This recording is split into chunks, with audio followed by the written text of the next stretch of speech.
how to upload files to Google Drive Cloud Storage Guide. So hello guys, in this quick tutorial video I will tell you how you guys can do that.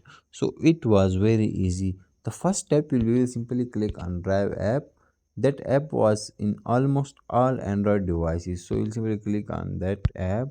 Once we click here you guys will see that type of interface. In my phone you guys can see folder with, if you didn't upload in your phone anything, you guys will see nothing here, but you guys will see plus icon on down right side. Also you guys will see files, started, shared, home. So you guys will simply ignore all the things, simply click on that plus icon. Once we click here you guys can see folder, upload, scan, Google Docs and other things. So for uploading files you guys simply click on upload. Once you click on upload you guys will simply select the file that you want to upload. For example, I want to upload that image. I'll simply click on that. Now you guys will see upload, so simply click on upload. Once we click here, that's it, our uploading will be started, and once it's done, that's it, our file will be uploaded to Google Drive.